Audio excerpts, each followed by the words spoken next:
Okay, hi everybody, and welcome to NUS NOI 2022 Introduction to Blockchain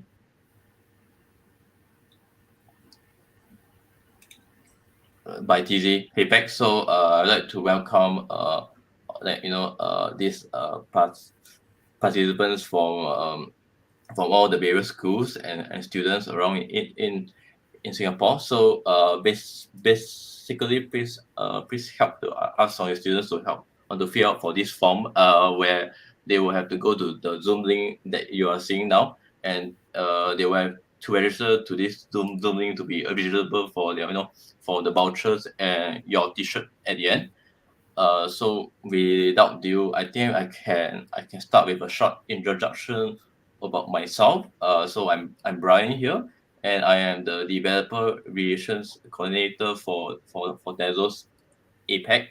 So for Tezos Asia Pacific is actually a leading adoption entity that promotes the growth and the like on towards the ecosystem and how for as a whole on for Tezos. And for us, what is Tezos? We are a blockchain that actually that would focus that is a proof of stake, a blockchain that would focus on mainly our main goals would be towards the NFT marketplaces, and some of which we will cover, for the first our how to like we'll cover introduction onto blockchain, where we will introduce to what is blockchain, like what is a proof of work, what is a proof of work for blockchain, for what is Bitcoin, which is a proof of work for blockchain, and a proof of stake, a blockchain as well.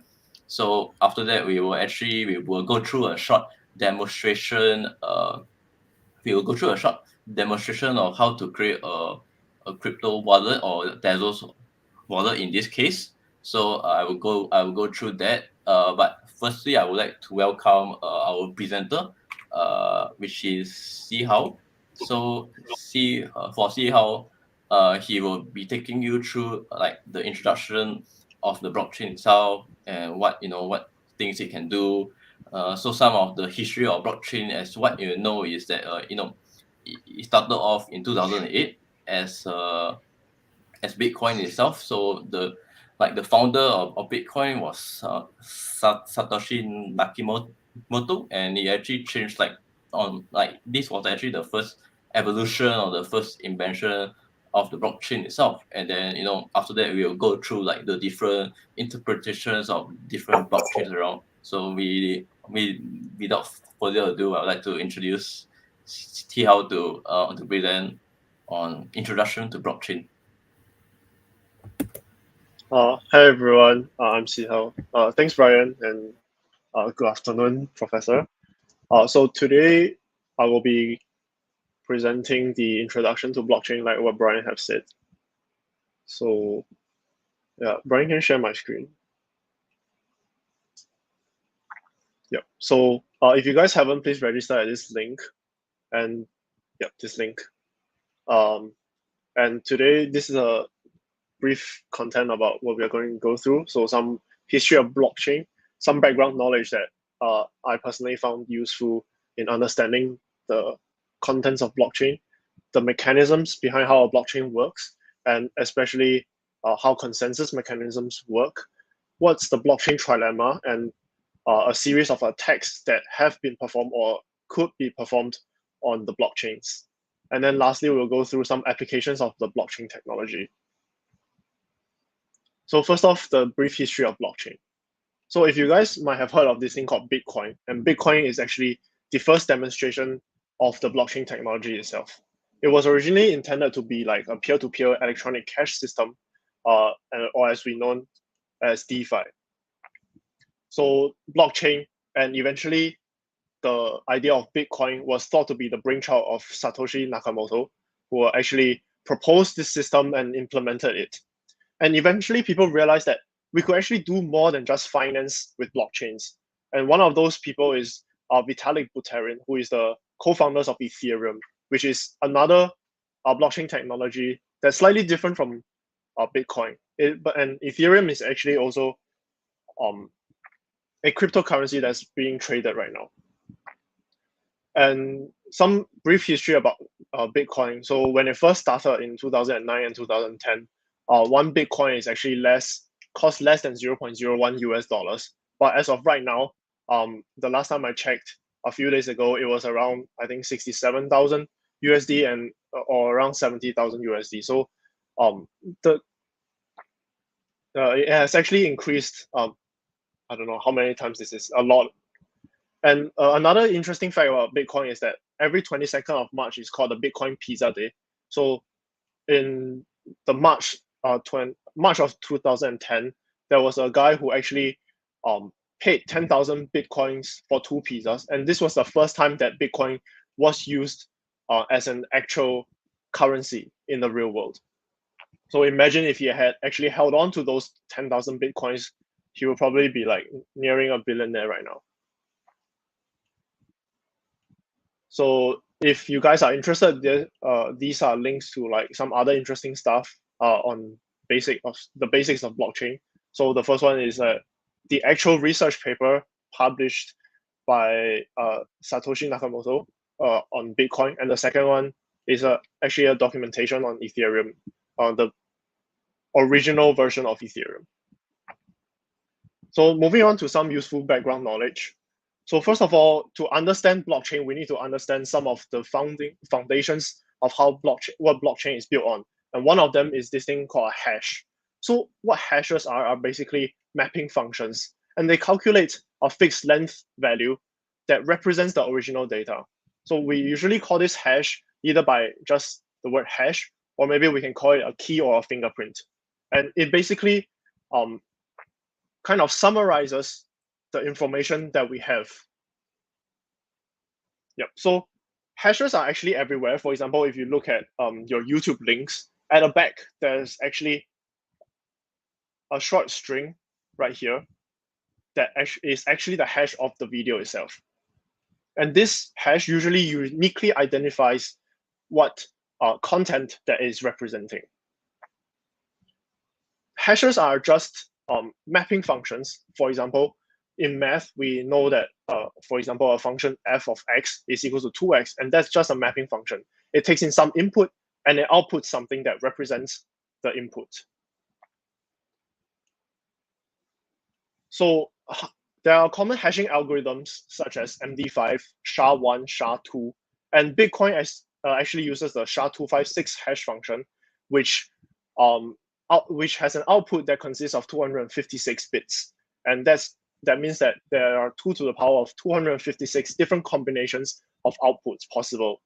And usually we tend to find good hashing functions, especially in the case of cryptocurrency, such that a tiny change in the input will create a drastically different output. And also the fact that most of these hashing functions are irreversible. What that means is that if I give you the output of a hash function, there is literally no way that you can find what is the input.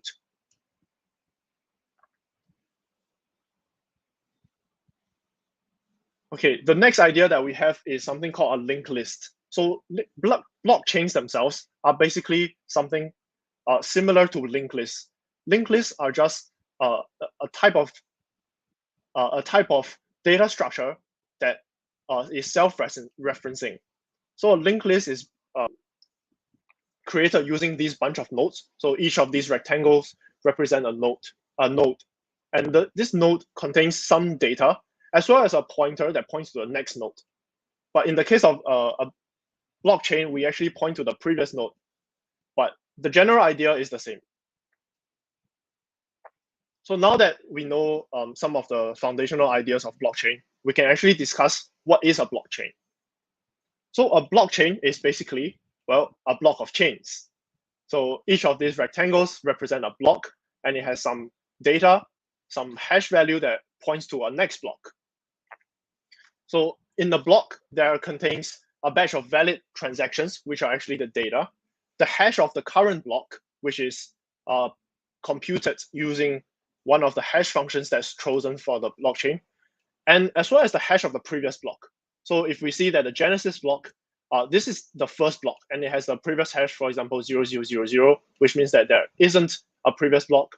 And then for the first block, we see that the previous hash is DB45, which points to the hash of the Genesis block, and so on. For block 2, we have the previous hash 02FD, and it points to the hash of the first block. So, like I said, it's just a chain of blocks.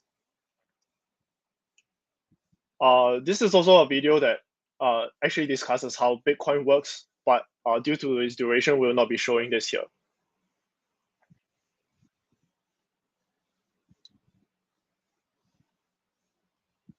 Let me skip this. Yes. Okay.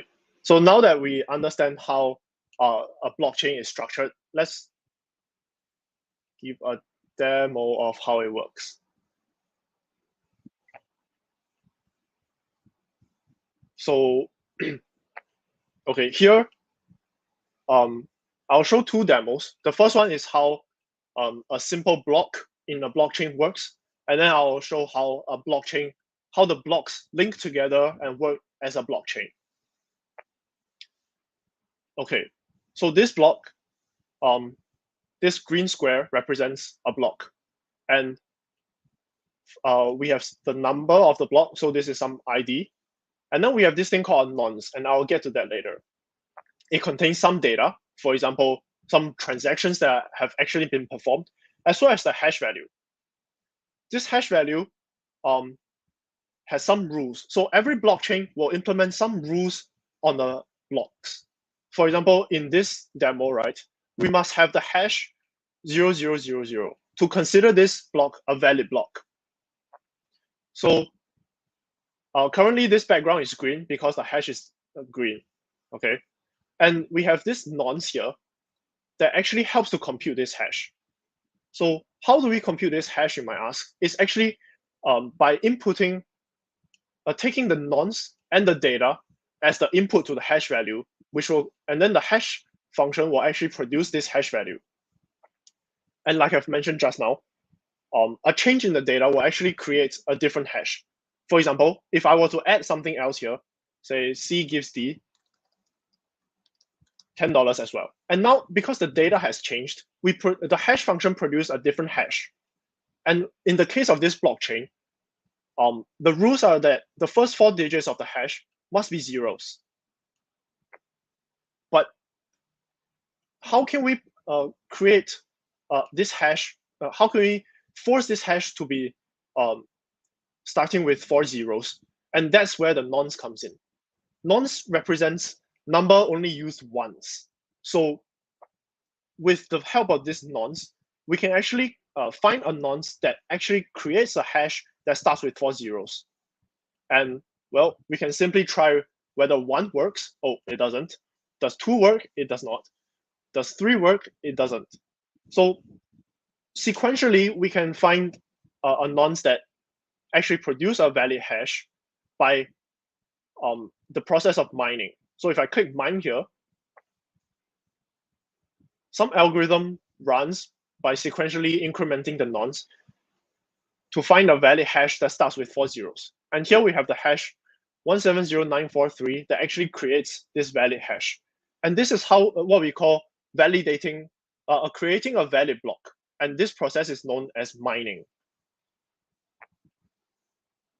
Okay, so now that we know how the hashing works, how a block is validated, and what the process of mining is, we can actually talk about how the blockchain works as a whole.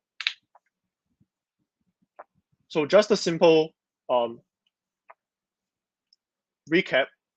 So the first block here is called the Genesis block, and it has the hash, the previous hash of all zeros, which basically represents that there isn't a block that's coming before it. And we also have the hash of this block being this value. As you can see, it starts with 4 zeros. And currently, all of these blocks are valid. So in the second block, we have some value, some data again. And we also have the hash of the previous block. So this basically means that this block comes after this block. For this hash value, what's different from between this and this block is that we notice that there's an extra field for the previous hash. And in this case, the block's hash value is actually computed to using the nonce, this data, as well as the previous block's hash. What this means is that it allows the blockchain to be immutable. So how is it immutable? If I were to change the data in this block, say Z gives Ray $100, but now I actually want to edit this block such that it says Z gives Ray $1,000. First of all, because the data has changed, so the block's hash has actually been has changed as well. And if we look at the next block, which is the third block, because it has a reference to the previous hash, then but hashing the combination of the nonce, the data, and the previous hash also produce an invalid hash here. It no longer starts with the 4 zeros. And so on with the next block and the block after. And every other block that comes after this will become invalid. So in order to recompute or make all of these blocks valid again, we need to start mining from the block that has been edited. So there was an extra 0 here, and which made this entire block invalid. So we have to remine this. And when that's done,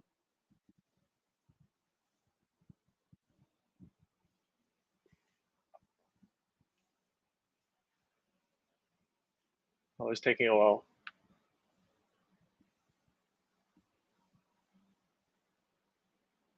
And when that mining is done, then we can mine the block after.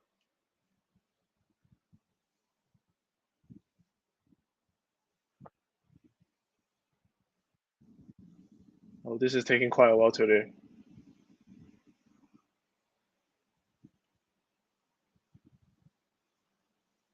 And then we mine the next one, and so on. So you get the idea. So if someone actually wants to edit the values in one of the blocks, they have to remine every single block that comes after this, which takes a lot of processing power. So for this simple rule that the hash must start with 4 zeros, you can see that my computer takes quite a while to actually find the nonce that actually creates a valid hash. But in real life, I think Bitcoin, there are even more stricter rules. For example, I must have 10 zeros at the start of the hash. And that actually makes mining much, much more computationally expensive. So let's get back to the slides. So as a recap, hashing the block uses the data in the block, the previous block's hash, as well as the nonce, and maybe the block ID in this case.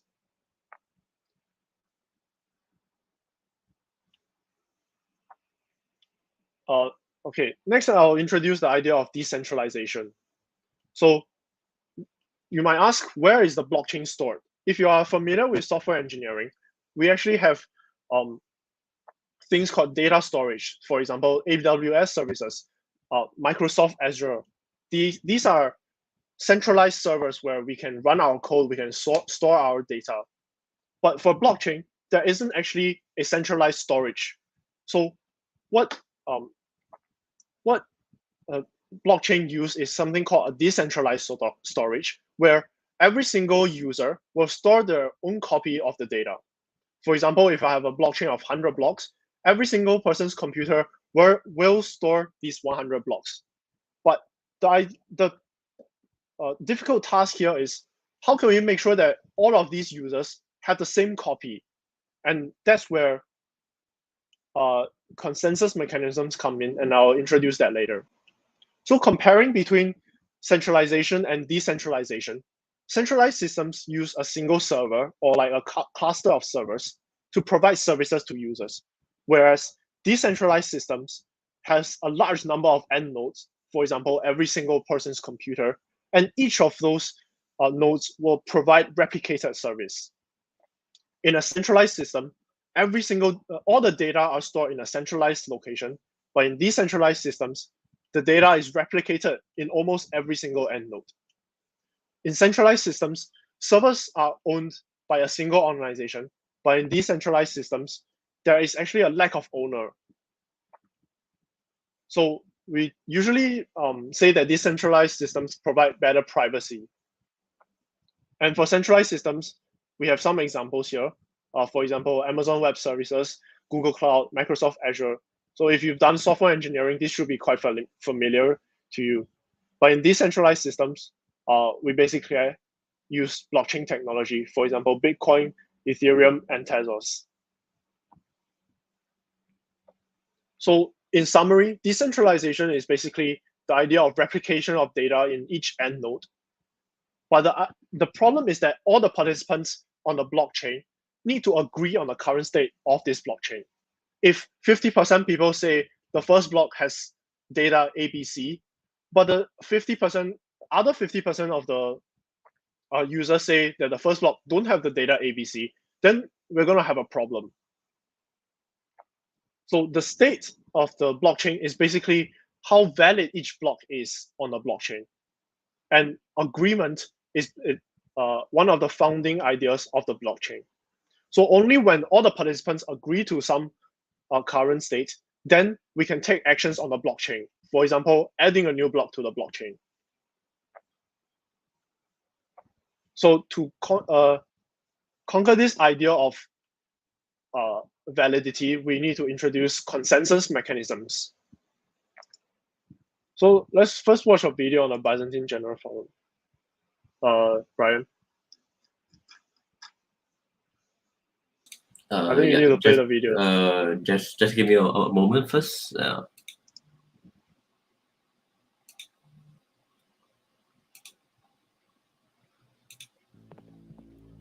I'm going to explain it by using an ancient problem that Bitcoin claims to have solved.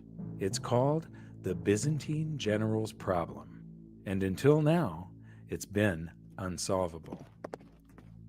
The problem goes like this. How do you make absolutely sure that multiple entities which are separated by distance are in absolute full agreement before an action is taken? In other words, how can individual parties find a way to guarantee full consensus? Here's the example. Imagine that you are a general in the Byzantine army and you're planning to attack an enemy city. You have the city surrounded by several battalions, each of them camped several miles from the other, and each of them led by another general. A coordinated attack on the city from all sides at the same time will be successful, but an uncoordinated attack will likely end in defeat. You have decided to attack at dawn, but you have no walkie-talkies or cell phones, and signals from flags, torches, or smoke could be seen by the enemy. How do you make sure with absolute certainty that all of the other generals reach consensus and all attack together at dawn? You could send messengers on horseback, but what if one of them is captured or killed before delivering the message? You would need to have a reply from each of your generals confirming that they have received your message, which means that they would have to send messengers to you on horseback, but what if they are captured or killed?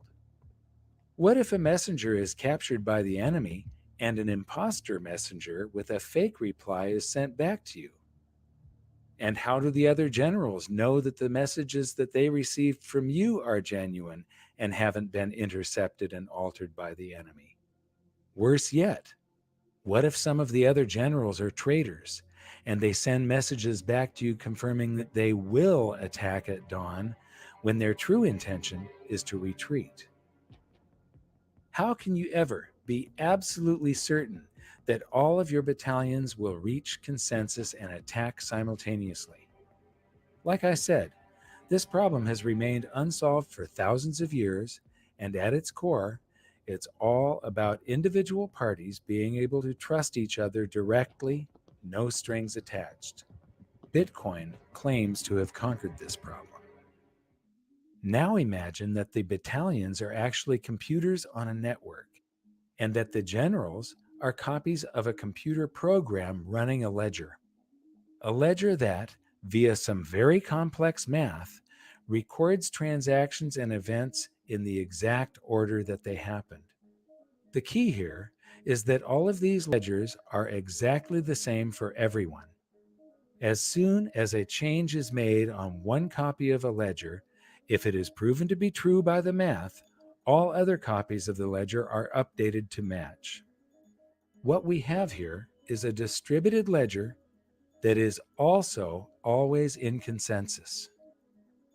This is one of the first things to understand about Bitcoin. It is the first full consensus distributed ledger mankind has ever seen. This network can be expanded across the entire planet. It means that individual parties on opposite sides of the world can come to consensus on an event without requiring any third party as an intermediary for trust. Whether it's an order from a general to his troops or an order from you for a pizza, a distributed ledger confirms via math whether an event is true and records it permanently. Bitcoin, the first full consensus distributed ledger, is a trust machine.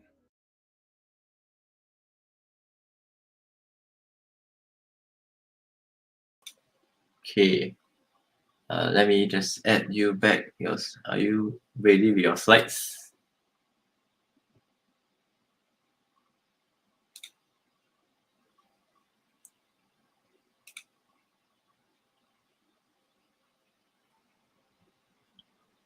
Right. So from that video, we know that the Byzantine generals problem has a critical issue. So how can we establish trust without communicating with each other? Or rather, how can we establish trust without having a single source of truth? For example, if you think about how YouTube works, okay, if you want to view a video, you query the server, and then the server gives you the video. So in this case, there's a single source of truth. If 10 people queries the same website for the video, all of them will receive the exact same video, right? It can be, for example, I want to watch today's Tezos introduction to blockchain. For 10 people who put in the same URL, one of them gets sent to the Rickroll YouTube link, right? Then that will not work anymore. But when there's no single source of truth, how can we establish consensus such that everyone gets the same information and everyone agrees on what this information is, right? So every single general, and in our case, every single end user needs to maintain his own belief, which is a replica of the blockchain itself. So this consensus mechanism actually help us establish this consensus, well, without a single source of truth. And so you might ask, why can't we just use a centralized system if we need all of these consensus mechanisms and everything to help us when there's already a system in place that already does it so well, right? Although centralized parties sacrifice trustlessness for the efficiency, and they don't face the problem of consensus. But centralized systems are vulnerable to corruption by central authority, or they are vulnerable to hacking, for example. So what if someone in the authority who controls this system actually maliciously change the data? Then there's actually no one to stop them. So that's where decentralized systems are actually come in. So everyone keeps everyone else in check. So what are consensus mechanisms? I've mentioned just now, the problem here actually lies in approval of modifications. What this means is that if a user wants to add a block, then every other user has to add the same block in their own replica of the blockchain, right? But if a user only adds to his own copy, then all the other users will not know. If they don't know about it, then the blockchain will be messed up. So this consensus mechanism is used to approve of any modifications to the blockchain itself, or rather to every replica of the blockchain. And in order for this consensus mechanism to work, the end nodes have to follow this consensus quite strictly. So currently there are two types of consensus mechanisms, proof of work as well as proof of stake.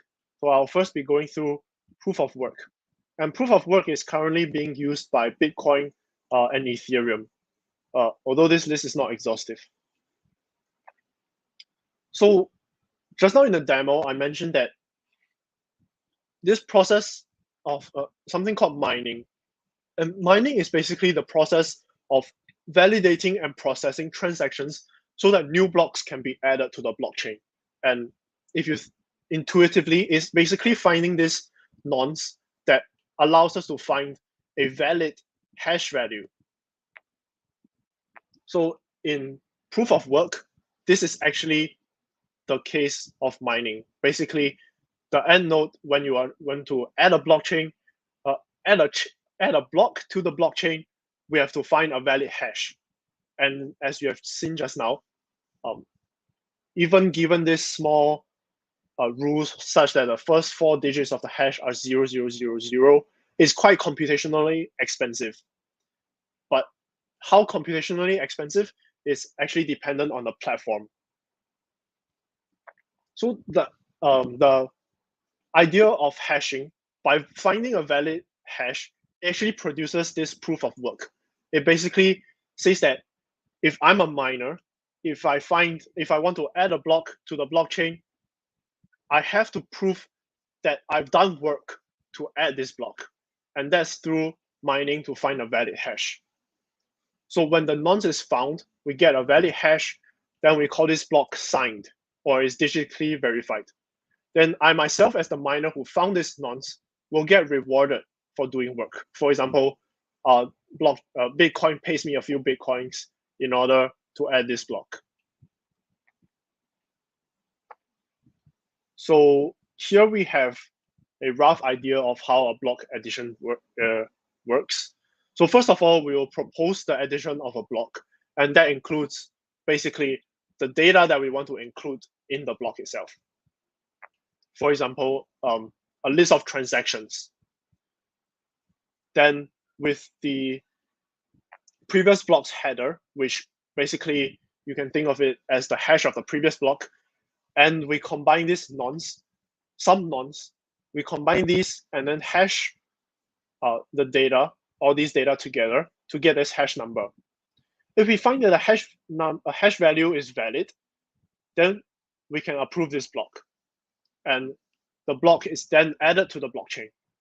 But if the hash value is not valid, then, for example, we increment the nonce and then we try again.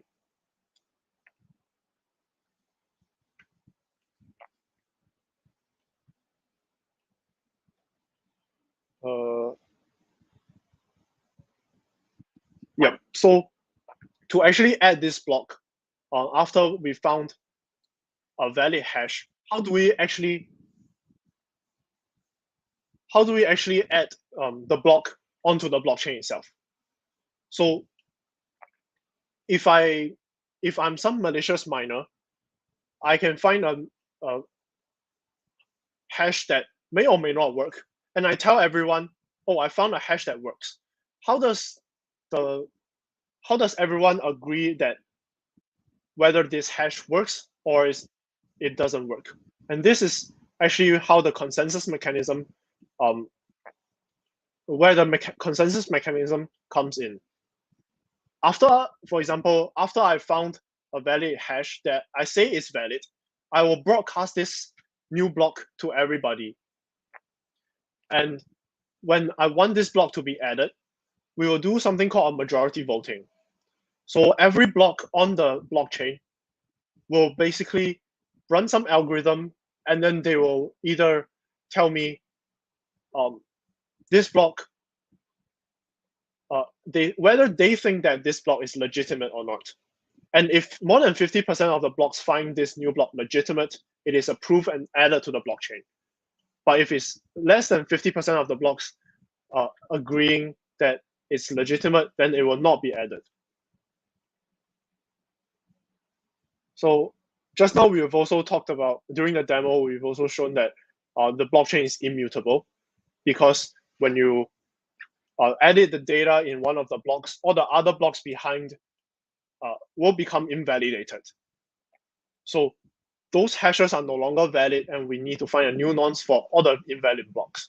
So this makes the blockchain history quite immutable.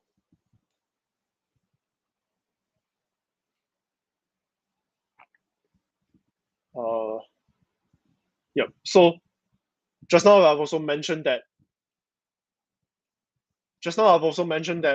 mining is a computationally expensive process, and that is because of the difficulty to find this valid nonce to produce a valid hash. And also because everyone is trying to compete with each other to find this single nonce, then it becomes a competition for who finds it first, right? If I find it first, then I get the money. But if I don't find it first, then someone else gets the money, and I have to start working on the next block that is proposed. So the first person to find it actually wins this reward. And this proof of work results in high energy consumption due to this competition. And yeah, also expensive GPUs. So in summary, the proof of work consensus mechanism allows this trusted third party to be unnecessary. It's the hash that's computed allows us to check the validity of a block, and the proof of work makes the blockchain immutable. So next up, this other consensus mechanism that's used is called proof of stake, and this is done by Ddos and Cardano. And again, this list is not exhaustive. So proof of stake basically tries to eliminate the competition in mining. So if we remember just now, in proof of work, whoever gets the valid hash first will win the reward. But in this proof of stake system, we don't have to compete to mine. So instead, the users on the blockchain will actually stake certain amount of money, which is called a deposit. And some random generator algorithm chooses a bunch of users to become validators. So if you stake more money, then there's a higher chance of you being selected to become the validator. And as a validator, you basically come to an agreement on whether a new block is valid or not. And if you decide that, if everyone agrees that this new block is valid, then all the validators will get some reward.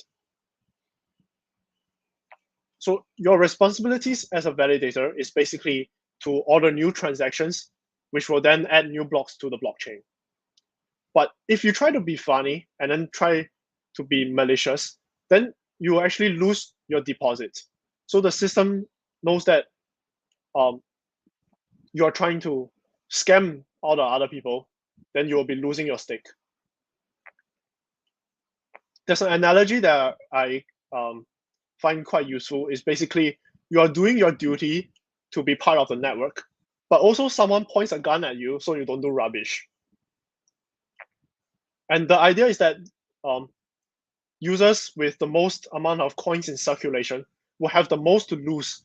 So when they are positioned to work, they are positioned to work in the interest of the network rather than to act funny and try to scam other people of their money. So for these two systems, we actually can tell which is actually more superior. But in actual fact, there isn't a superior system as of right now. So comparing these two, for proof of work, only the fastest miner gets the reward. But in proof of stake, every single validator will be given some reward. If you are chosen as a validator, then you will be given some reward. In proof of work, the nature of reward is that emission by protocol once a block is solved, but in proof of stake, the network fees for a validator once a new block is added. In proof of work is a more tested system as compared to proof of stake, which is rather new and less developed. But it seems to have more potential to be faster and more efficient than POW systems. So just now, when I was introducing proof of work, we've seen that to mine a valid nonce and create a valid hash is actually very computationally expensive. So if I'm not wrong right now, every single block on a Bitcoin blockchain actually takes 10 minutes to mine. So the fastest person out of everyone actually takes 10 minutes to mine a single value, and that is actually very slow. Comparing the security and scalability, we know currently proof of work are proven to be decentralized and they are more secure. But for proof of stake, there actually produces faster transactions, as everyone can just simply they are less computationally expensive to compute, so everyone computes them in a faster manner. It also uses less energy because you don't have to compute as much, and it is thought to be more scalable, but not proven to be more scalable. So the pros of proof of work is that it's known to be secure and it's open to and decentralized, and is proven to be scalable. But for proof of stake, we have better, faster transactions, and every validator is guaranteed some reward, and also is less environmentally detrimental. For the cons of proof of work, we know that it's high, consumes a lot of energy. Each block takes forever to mine, and is also the reason why GPU prices are soaring. In comparison, for proof of stake, it's a newer system, there's fewer adoption, and is not proven to be scalable. There are also a lot of security holes that may not have been discovered yet. So some examples of POW are actually Bitcoin and as well as Dogecoin. But for proof of stake, we have something called Polkadot as well as Tezos ourselves. So in every system, we must balance between different factors. And for blockchains, we call this the blockchain trilemma. So for these three factors are decentralization, security, and scalability. So decentralization basically means that we want to create a blockchain that does not rely on a central point of control. Scalability refers to the ability of a blockchain system to handle an increasing growing amount of transactions. So we want a blockchain that is able to process a large amount of transactions in a short time. And lastly, we have security, which is the ability of the blockchain system to operate as expected, defend itself from attacks, bugs, and other unforeseen issues. So Bitcoin and other early cryptocurrencies actually offer some decentralized and transparent alternatives as compared to our usual banking systems. It serves as an issuance and storage of money without the need for a centralized entity like a bank. But the trade-off is that we prefer decentralization over speed in the case of Bitcoins. So if a transaction requires multiple confirmations before reaching a consensus, then inherently it will take longer for this transaction to be confirmed than be confirmed by a single entity.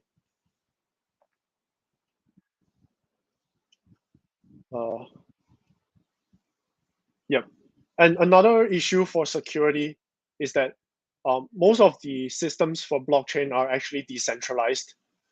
Sorry, no, they're not decentralized. They are transparent. So their source are open, their code are open sourced, and it becomes the prime target for hackers to attack in recent years. And speaking of these attacks and hacks, we'll be moving to introduce some of the attacks that have been taken place or are known to be vulnerable. So for POW attacks, we have a few. And first off, starting off with the 51% attack. So just now, like when I've mentioned about a consensus mechanism, we said that for a block to be approved, to be added to a blockchain, at least 50% of the blocks on the blockchain need to agree that this new block is valid. But have you ever thought about what will happen if a single entity or an organization controls more than 50% of the attack? Then 50% of the blocks on the blockchain. Then in this case, they can just maliciously add new blocks to the blockchain that may not be valid. But since they control more than 50% of the blockchain itself, then they will always be able to approve this block no matter what the other people say. So although they don't have a monopoly in the blockchain, they have enough votes to allow any block that they want to be added to the blockchain.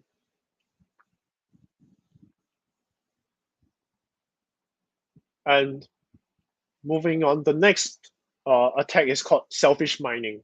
So how selfish mining works is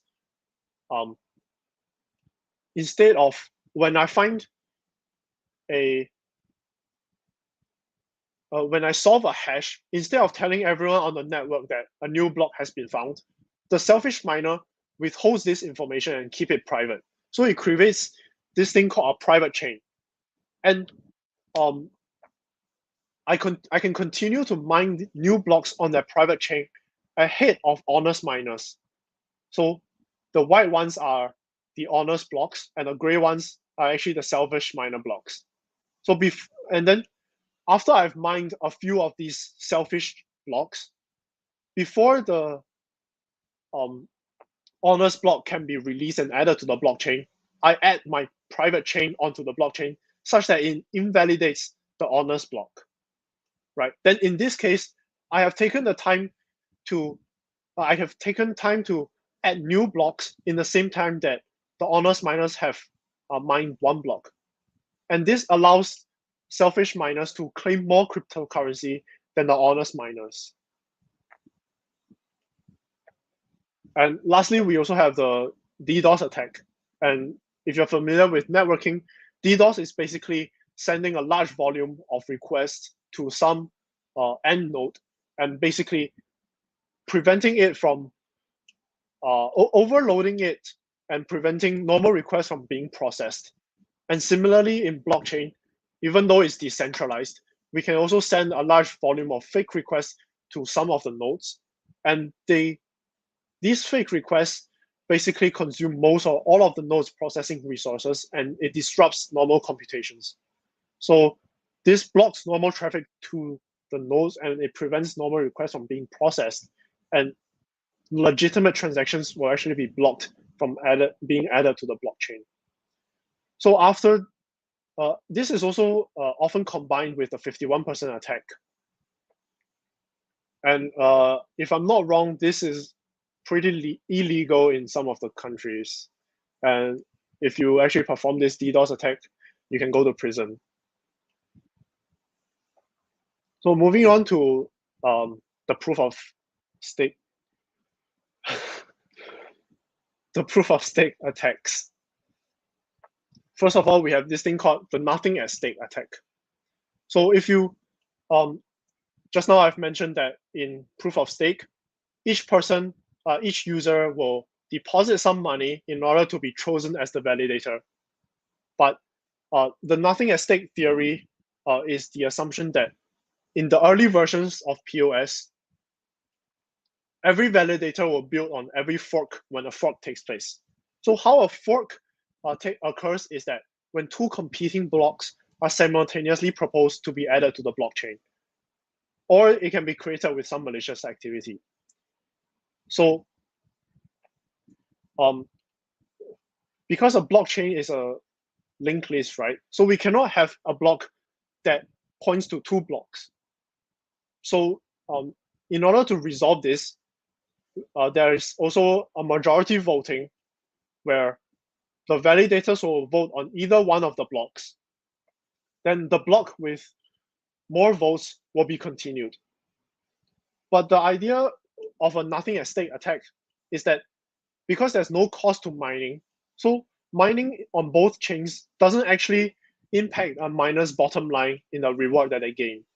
So if a miner continues mining only on one fork and one of the other forks becomes longer, then the miners will not profit from any of the time that they have mined spent on the shorter chain. So the nothing at stake attack basically is a miner tries to mine all the forks to ensure that he will get reward no matter which fork wins.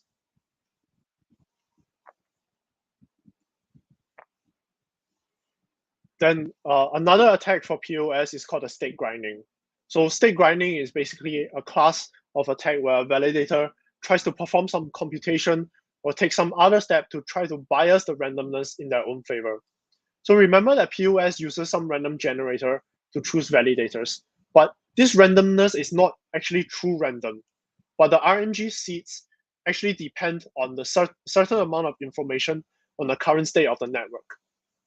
So in the creation of a new block, a miner can actually set the signature of the block by varying certain parameters like the nonce, the ID, as well as some data.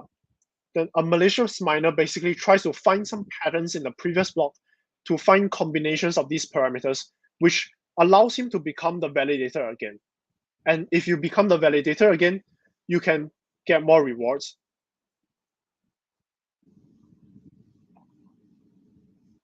So lastly, we will introduce some use cases of blockchain, of the blockchain technology. One thing that blockchain is used for is called decentralized finance.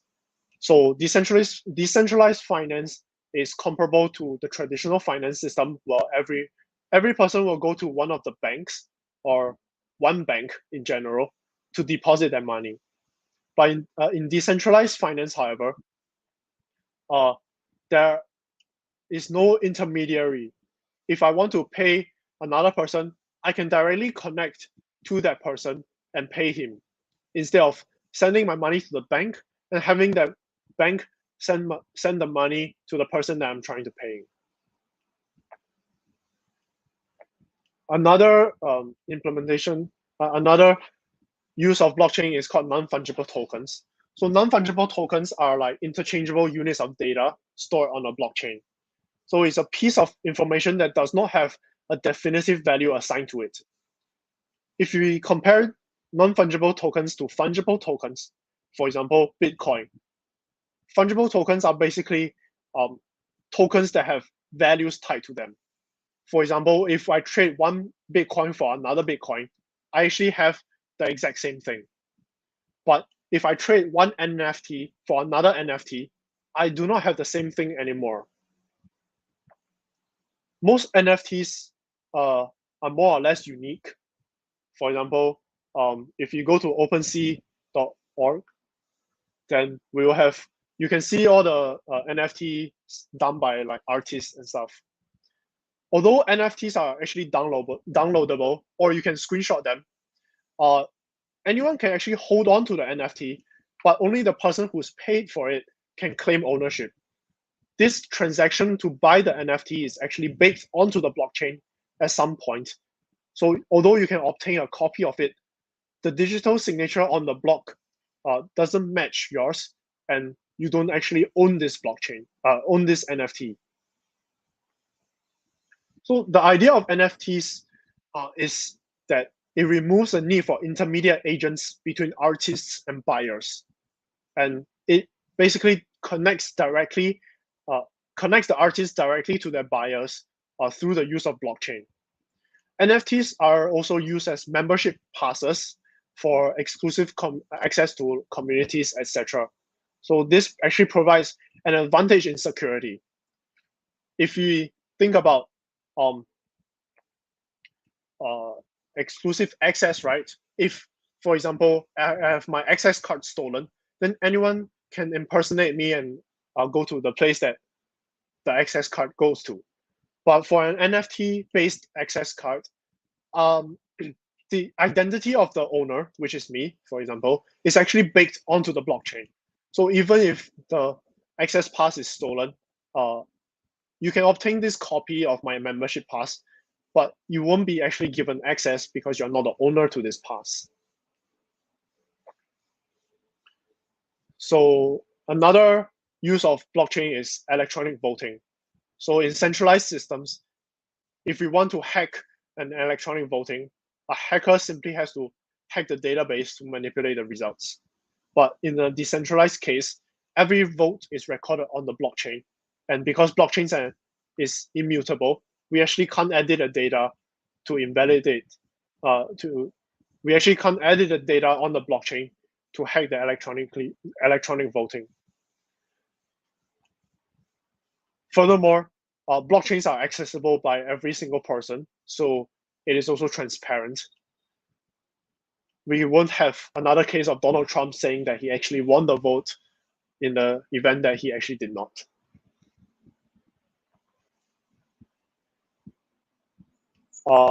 Another use of blockchain is something called decentralized applications.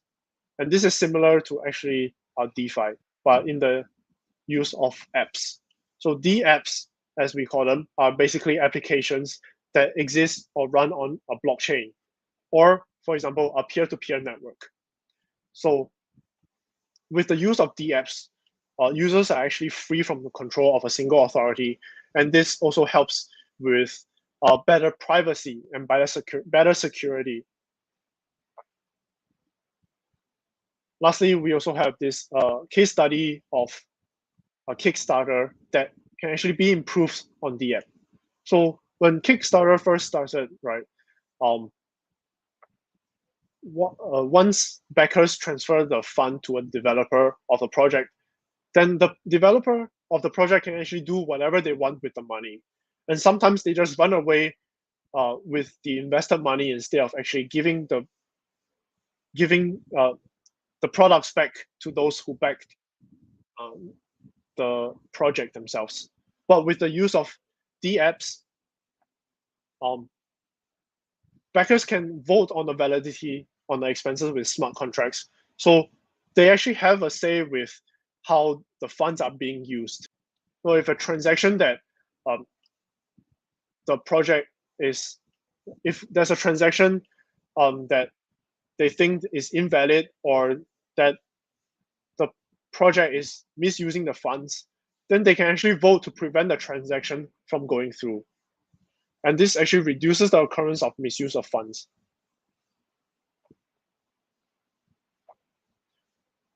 But lastly, blockchain is actually not free of problems, and here we will introduce a few of them. The first one, well, most importantly, the most important problem right now is the high energy consumption.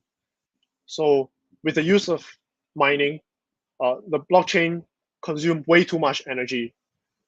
So the proof of work consensus mechanisms are the most popular consensus mechanism right now, and it actually requires a lot of energy to compute these mathematical problems. For example, prime factorization to make changes and add blocks onto the blockchain. And well, it is also the source of the GPU's price rises now. Another problem with blockchain is the difficulty to integrate. So because there's decentralized storage, they also require broad adoption. And because of the decentralized storage, companies or organizations need to make extra efforts to implement and integrate blockchain into their software or products. So currently, we have very little organizations that have been actually able to make use of the blockchain technology due to the overhauling of past systems being extremely costly. And the last problem that we have is slow transactional speed. If we compare, for example, Bitcoin to, for example, Visa, if we see this graph, this figure right here, Visa actually allows for much more transaction as compared to Bitcoin. So on the same blockchain itself, with higher number of users, the speed at which processing of transaction takes place tends to slow down. And this is because there's a scalability problem, for example, with Bitcoin, because the current average mining speed is 10 minutes per block, and each block is at most 1 megabyte. So there's a certain number of transactions that can actually be inputted into the block itself as the data. So with more transactions, more blocks have to be created, but the mining speed actually roughly stays the same at 10 minutes per block. So every new transaction has to wait quite some time before they are being validated and put onto the blockchain. Yep, and with that, we will end the presentation. And if you guys scan this QR code, you can do the quiz, which will grant you free Grab vouchers. Brian, you want to take over?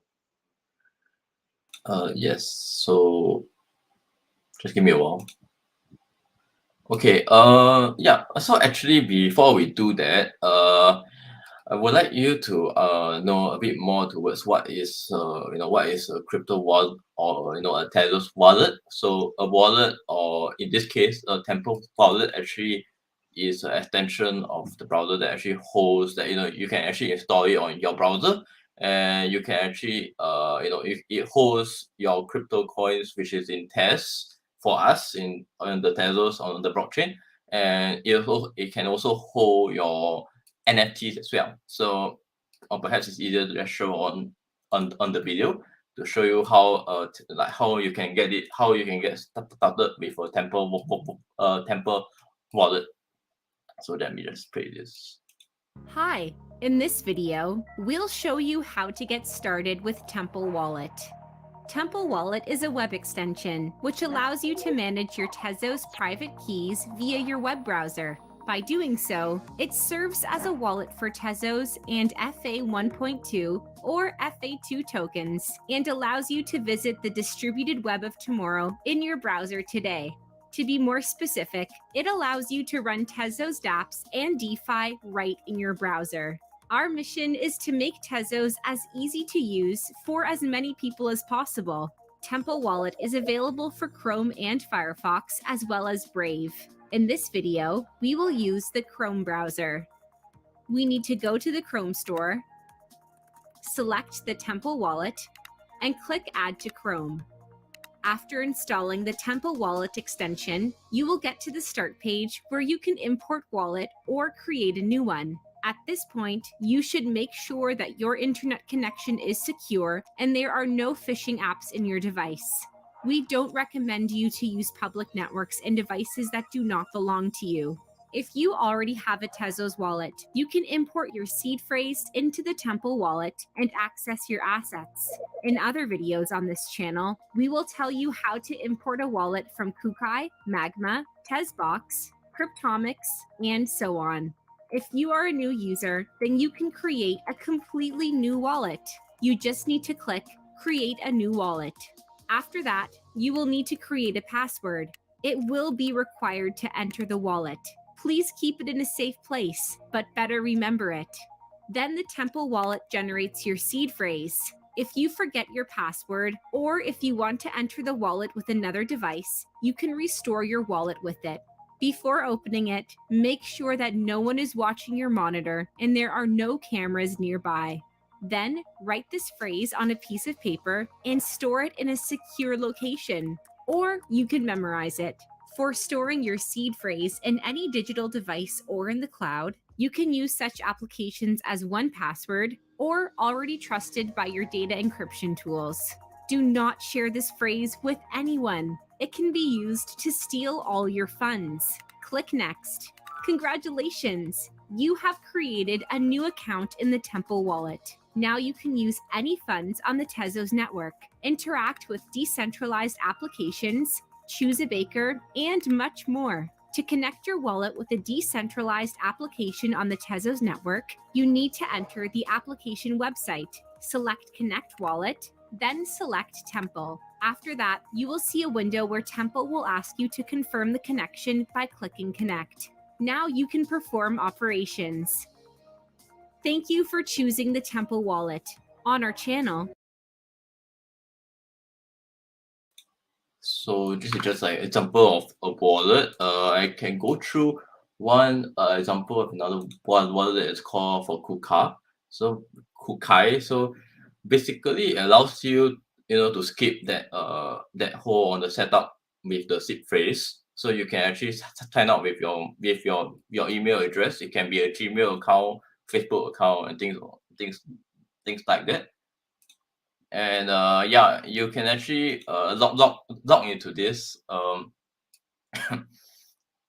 and also I mean it just shows you that, like the example of what are your balances inside your wallet, what kind of NFTs you actually have. Like so far I can actually I have this list of NFTs around that I can send over on to someone and things like that. So I can actually send this to a person that I know in terms of a Gmail account.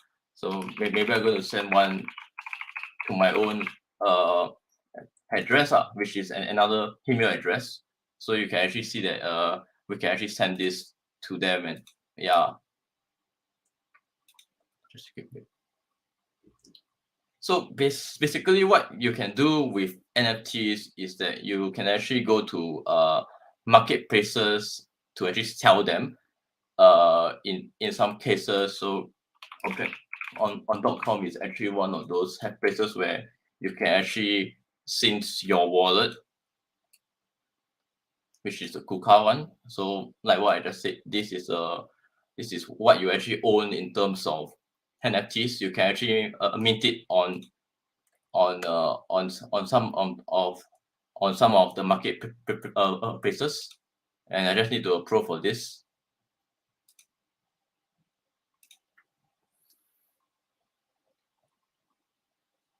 So yeah, so after that is done, you can actually see that I already have signed in with my account. You can see that this is my profile. This is what I have created. So this is what I have. I can mint like a image on on the marketplace, and then I can actually sell this as well. Just give me a moment. So this is like a NFT marketplace that you can actually sell your what you call it, your JPEGs for.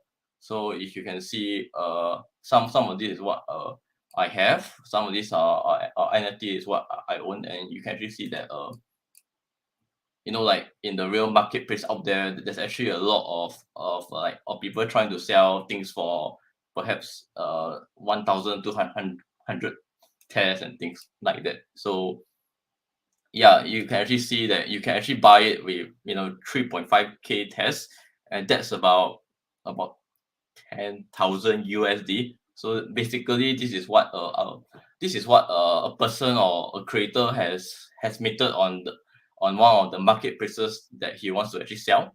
So he can actually see that he can actually mint the amount of addition that he wants to mint, and these are the royalties that he will get once if in the future, if a buyer or a seller conducts a transaction and sells his NFT to another buyer, he will get back his on the royalties with that. Yeah, so this is just some of the examples of what you can actually do on the Tezos on the blockchain itself. You can create on your wallets. You can hold your Tez coins or your on your Tezos coins around, and then as well as your NFTs around, which you can just mint and sell it online. Yeah. So yeah, so this is just a part of what I wanted to show you guys. So yeah, so I think foresee how I think we can give them the quiz. So basically, let me just see. Yes.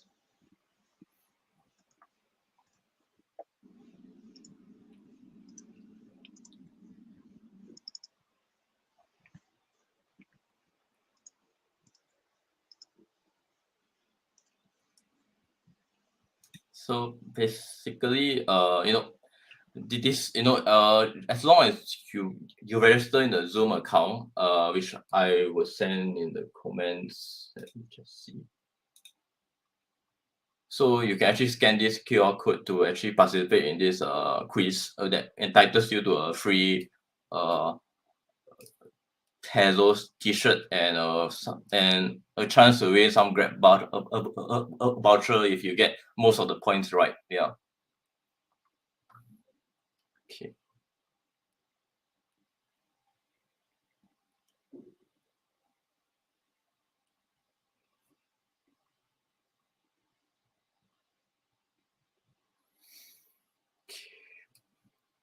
Okay, I think we can while everybody is trying to scan the QR code and finish and do the quiz.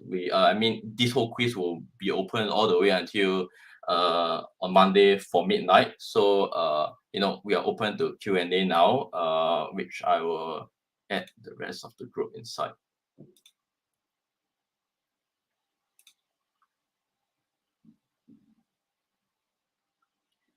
Okay. So you can post your questions. Oops, I think I'm supposed to.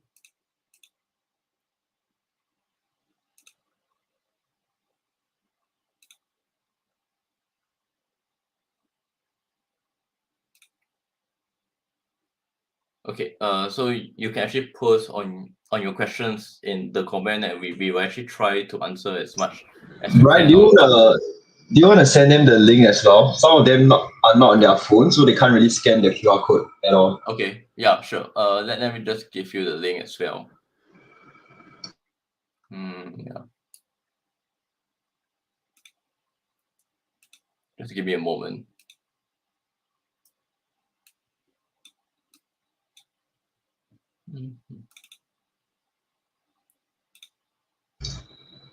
So maybe I'll just answer some questions while you guys are doing the quiz. My name is Sean. I'm a developer at APAC under Ddos. So maybe I'll start from the start. I see a question from Musical Chicken.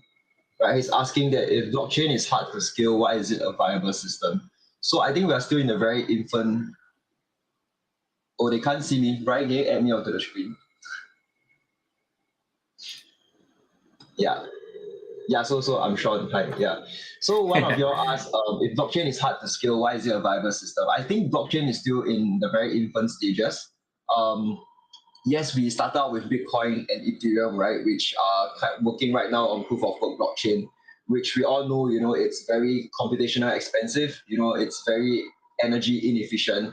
But at the same time, if you just go onto CoinGecko or CoinMarketCap, right, and you see the different the thousands amount of blockchains out there. Each of these blockchains have their own unique selling point. Some of them implemented proof of stake to sort of be more energy efficient. Some of them, I think Sihao just now introduced a bit about the blockchain trilemma as well. So the trilemma is still there, and each blockchain is trying in their own way to solve the trilemma to be able to achieve security, scalability, and also speed all at the same time, right? And this is what it's currently being done like in the space. A lot of different blockchains coming out with their own proprietary technology to improve on these three factors. Yeah, so it's a viable system because blockchain, the matter of decentralization is that it allows us to remove a lot of third party systems, right?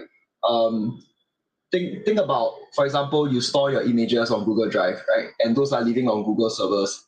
And they are essentially a company that's responsible for all your documents online, right? They are responsible for your security. They are responsible for whether your data is even there. So one day, if Google servers go down, you can't access your Google Drive anymore.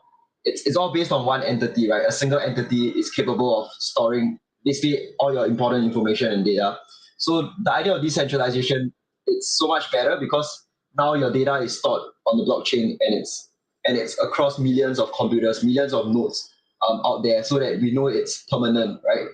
It's somewhat permanent, right? So because we don't assume millions of computers going down at the same time, right? Unless there's some catastrophic event.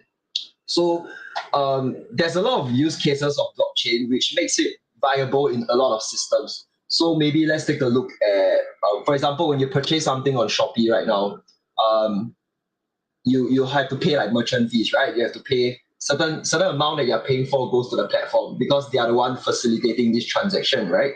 They are the one assuring that what you buy is delivered to you and it's what you saw on their Shopee app, right? And also the seller has to make sure that, I shipped out these goods, I need to receive the money. So Shopee comes in as a middleman to enforce this transaction happens.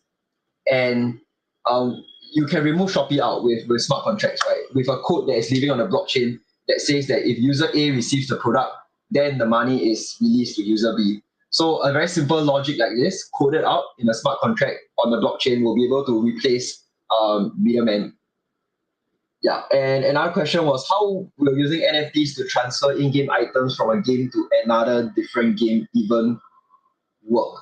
Okay, I'm not really sure what you mean, but if the games are living in the same blockchain, they are living in the same ecosystem on the blockchain, then you sort of don't have to wrap your assets. So this is a bit more technical, right? So when you want to bring your asset from one blockchain to another, you have to wrap your asset, right, into a smart contract, and then the smart contract will sort of replicate the same asset that you have on another blockchain. So that's how you do like cross-chain sort of transactions.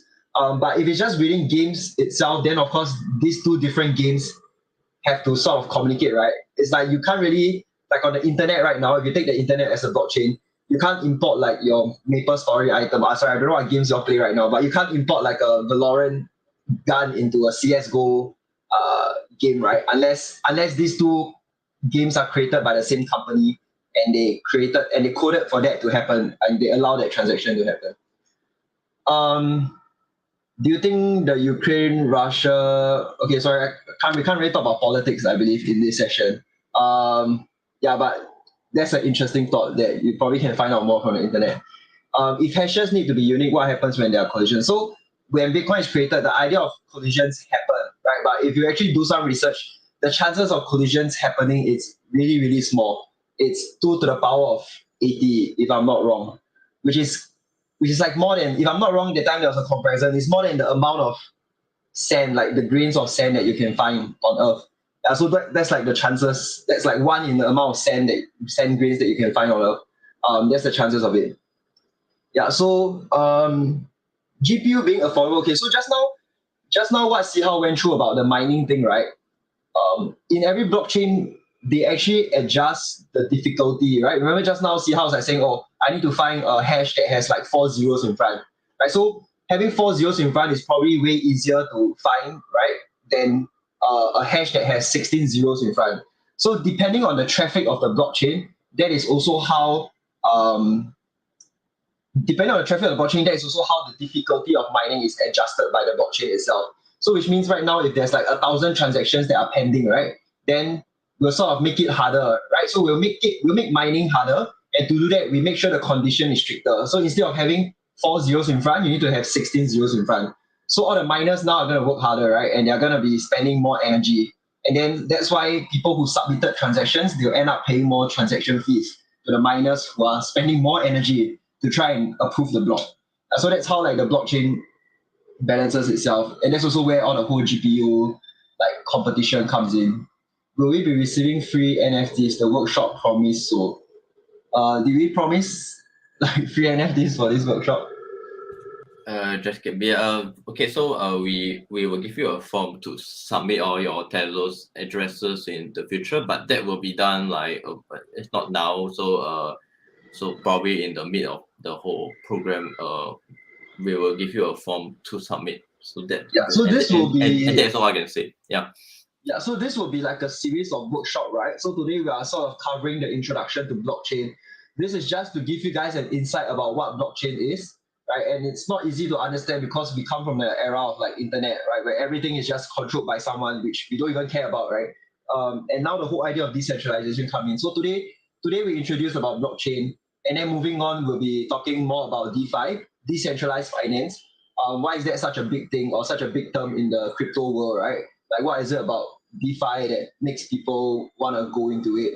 And then there'll be another session where we talk about NFTs specifically. Right? So for NFTs, a lot of you guys will think it's just art, right? All the monkey pictures, all the CryptoPunk pictures and stuff. But NFTs goes beyond just art, right? There's a lot of things that you can tag to an NFT, a non-fungible token. And then following it, there will sort of be some development courses as well that we'll have. So on Tezos blockchain, which is our blockchain, the smart contracts are actually coded in Python, right? So that is why I think it ties in pretty well with the curriculum that you guys have in school. So following on, we'll have a few courses that touch on smart contract development. So you will learn how to write your first smart contract, how to deploy your first smart contract onto the Tezos blockchain, and learn how to interact with it. And then there'll be like sort of a bonus session. I'm not sure whether we have that. There'll be a bonus session where we teach you how to create a website, right, and connect it to the blockchain. And there you have it. Like you created your first debt on the blockchain. So that's roughly like the outline of the curriculum that we have. So in terms of like when we are sending the NFTs, it's probably further down the road where like today Brian ran through very quickly, right, how you can create your own Tezos wallet. So each blockchain has their own specific wallet. On Ethereum, you have your MetaMask wallet, right? Or rather, Ethereum virtual machine compatible blockchains will make use of MetaMask, right? And on Tezos, because we are not EVM compatible, we have our own wallets, right? So we have Temple wallet, we have Kukai wallet. So each blockchain usually have their own specific wallet, which you can buy the currency with, store the currency, and do your trading, do your buying and selling and deployment and paying transaction fees there. Yeah, so I hope I answered most of the questions that you guys have. If there's any more questions, feel free to drop it in the chat.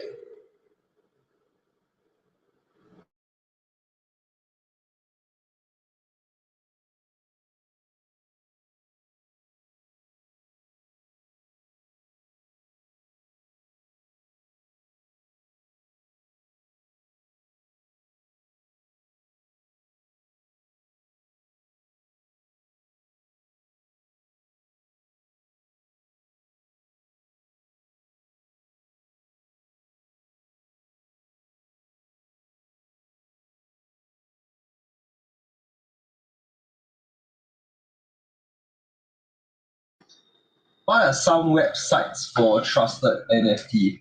Okay, so different blockchains will have different marketplaces.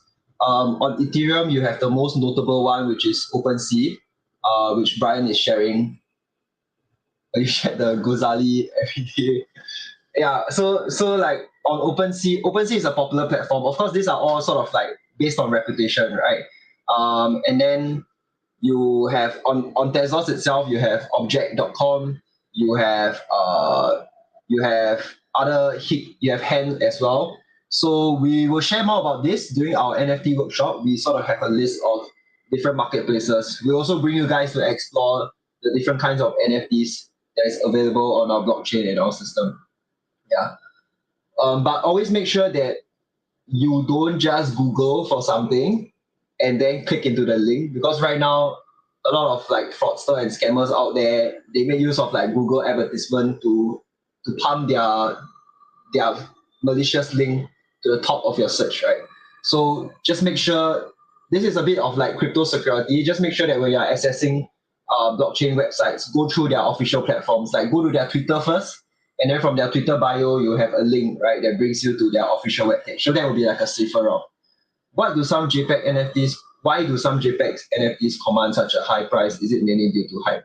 Most of the blue chip, or we call them blue chip NFTs, right, because they are worth so much. So these NFTs command a high price for a lot of different reasons. Some of them is because they were the first in the space. Some of them is because they have innovation behind them, which means this is the first NFT with, let's say, a game, right? So that's a first time that someone is doing that. And that's why they garner that kind of reputation that they have. So the price is also determined by the people, right? Imagine each of us own a piece of a rock, right? And as long as all of us are not willing to let go of our rock at $1 million, then technically the rock is worth $1 million. So how strong your community is affects the price as well, and a lot of other factors, which we will cover also in the NFT workshop. So feel free to join us and like ask about it. There's a question for Prof. Tan. Yeah, okay. I muted now. I thought I unmute, but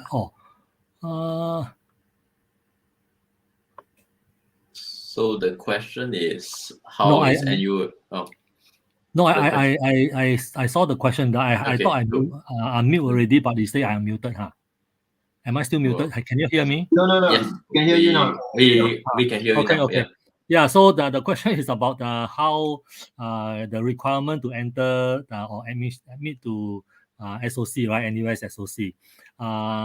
Just for your information, for the past 3 years, every year the intake increased by about 200 to 300. So it's very competitive now. If you just use your A-level to enter, most likely you need to score 4 A's, yeah, to get admitted. Of course, we still have the path for those people who have not gotten 4 A's, but you have some special, talents and special achievement. We have this thing called the discretionary admission. You still can go through that. One of the things that we guarantee student is that if you can score gold medals in NOI, okay, gold medals only in NOI, you will be guaranteed a place in SOC. And of course, if you subsequently represent Singapore and take part in IOI and win a bronze medal, you also get scholarship.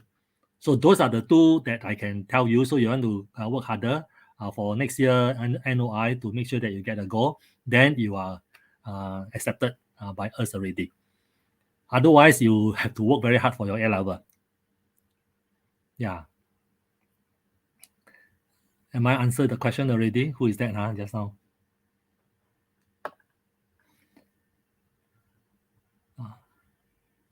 Kai Jing, is it?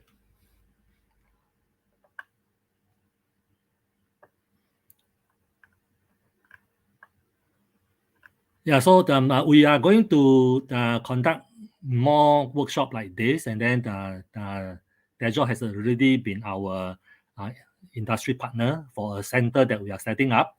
So yeah, we are going to continue to do this, and also we are going to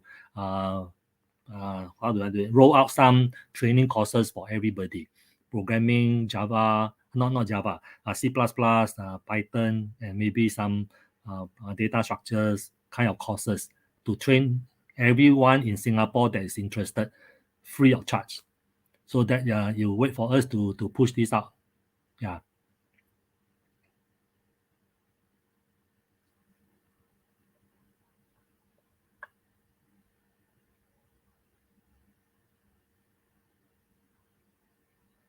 Any other questions? We can leave it for one more minute.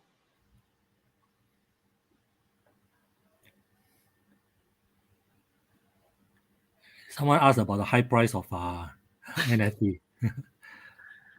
You all heard about the report that said this Indonesian guy, teenagers, who collected all the Zoom, what they call screenshot. He compiled them together, and then he sold it for $1 million. You all have the example or not? I think we already showed that example, the Gozali, right? Yeah. You see how you want to show back that one. You want to show that slide again. Yeah. So this guy. So he basically, basically just took a photo from 18 to 22 years old, and then he just made everything into an NFT. And these are not cheap. So 0.35 Ethereum is about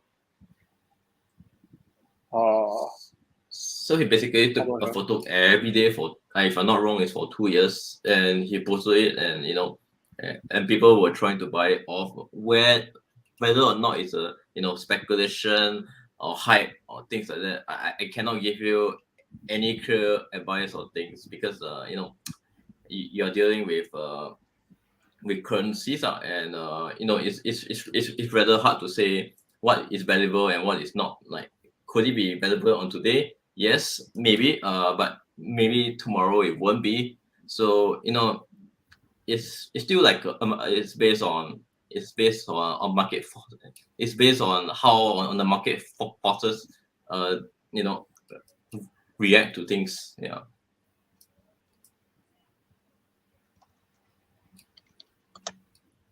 Okay.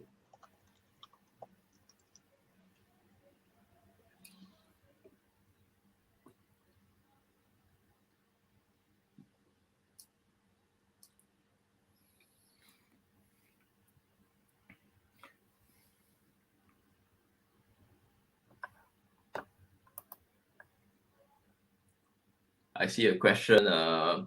Can you guys explain again what is POS? Leave that question to see how.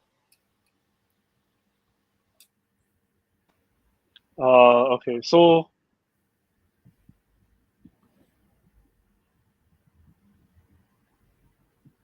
proof of stake is basically another one of the consensus mechanism that does not involve competition in finding the hash value. So basically, in proof of stake systems, users basically deposit a certain amount of so-called money into the system, and then some RNG algorithm will choose a bunch of validators out of everyone that has deposited the money. These people come together and try to come to a consensus whether a new block is valid or not. And then after they finish validating the block, they get money. Yeah, together with their deposit.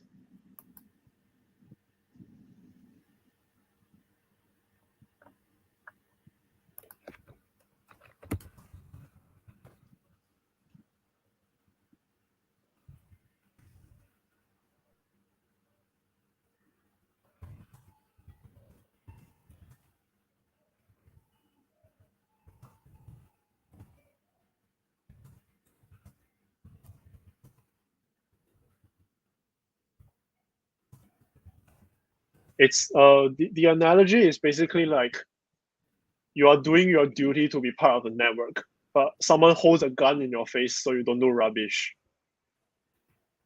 If that helps.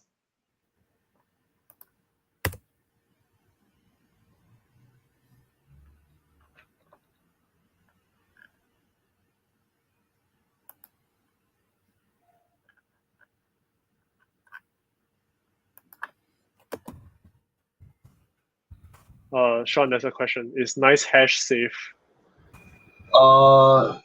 Actually, you don't earn much from nice hash, but I cannot really give you a certain answer, right? Because I don't own the platform, so I would say it's relatively safe for retail mining.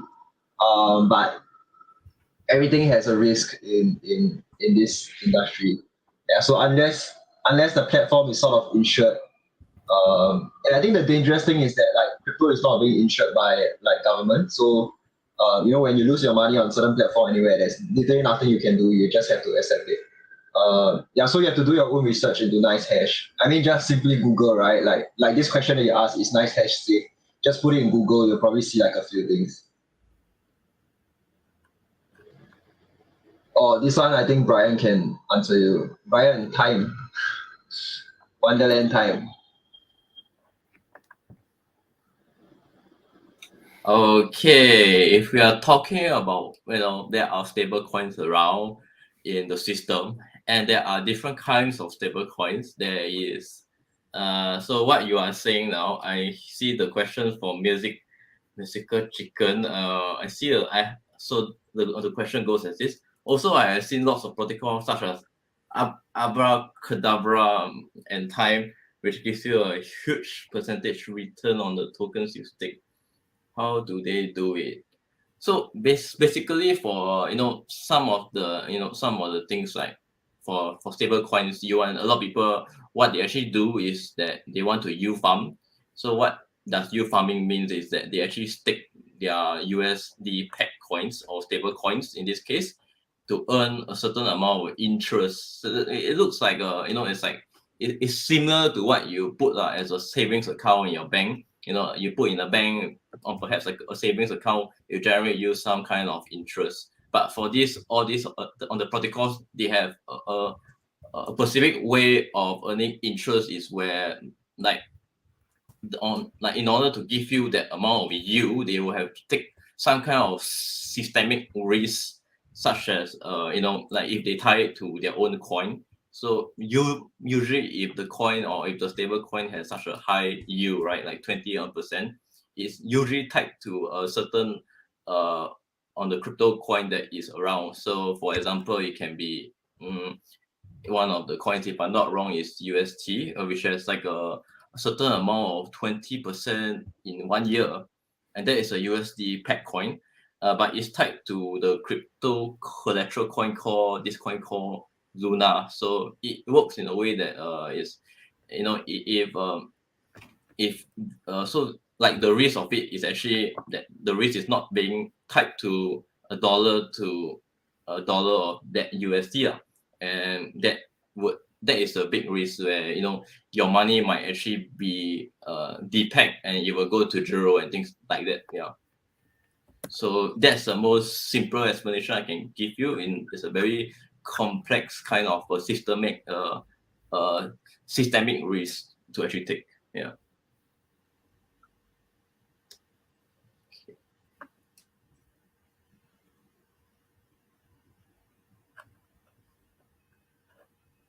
So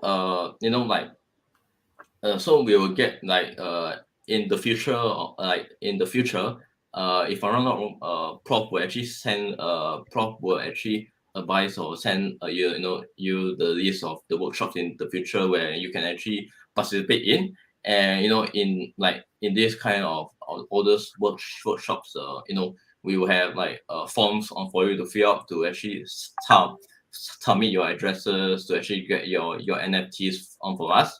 So I don't really have the exact date, but it probably be in next month or next 2 months. Yeah. So just before the end of the whole program, you can actually expect to see that that thing coming. Yeah. Yeah, that's one reason why we want you all to register. At least we get your email. Yeah.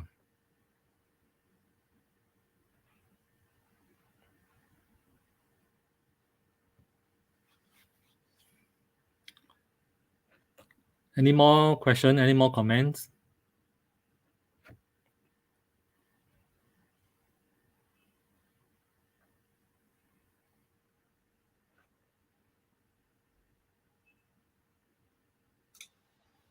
Okay, if there's no comments, right, we can actually end off on the session here. And I would like to thank for see how Prof Tan Sean for presenting and answering all the questions that the student has. So basically just before we actually end, I just would like you all to if you haven't done the quiz, please do the quiz. You can actually see in the comments I already have posted the Zoom link for you to register first, and then after that you can actually do on the quiz. So that will actually entitle you to a free Ddos a t-shirt, and as well as a chance to win some Grab vouchers. So yeah.